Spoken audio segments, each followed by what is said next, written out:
Perkenalkan, nama saya Muhammad Karim. Saya akan presentasikan tentang communication skill. Yang pertama, Everett M. Rogers. Komunikasi adalah proses menyampaikan ide penerima komunikan dengan tujuan untuk mengubah perilaku penerima. Bernard Berelson dan Gary A. Steiner. Komunikasi adalah proses transmisi informasi, gagasan, emosi, keterampilan, dan lain-lain melalui simbol-simbol seperti kata-kata, gambar, angka, dan sebagainya. Carl E. Ullman. Itu aja.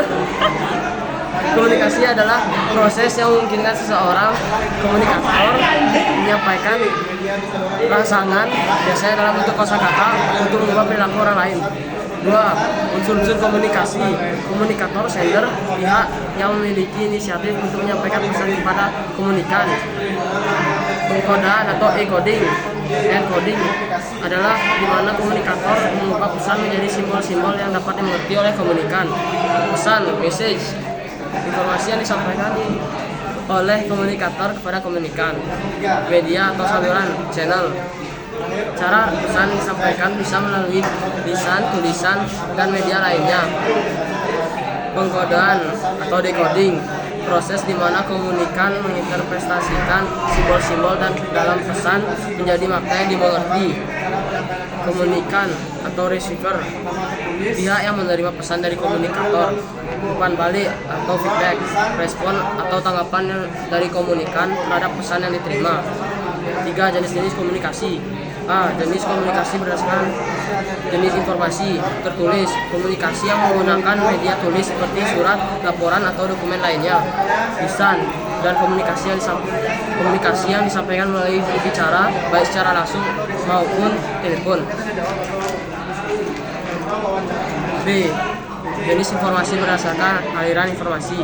Komunikasi satu arah, informasi hanya disampaikan dari satu pihak ke pihak lain tanpa adanya balasan atau umpan balik langsung.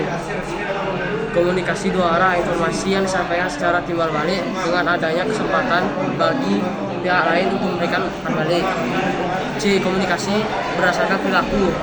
Komunikasi formal, komunikasi yang mengikuti aturan dan tata cara tertentu sudah ditetapkan, contoh rapat dan surat dinas. Komunikasi informal, komunikasi yang tertulis secara santai dan tidak mengikuti aturan, contoh percakapan ringan saat istirahat. Komunikasi non formal, komunikasi yang berada di antara formal dan informal, sering terjadi dalam konteks pekerjaan atau kegiatan yang bersifat pribadi, contoh diskusi santai terkait pekerjaan. D. Jenis komunikasi berdasarkan ruang lingkup.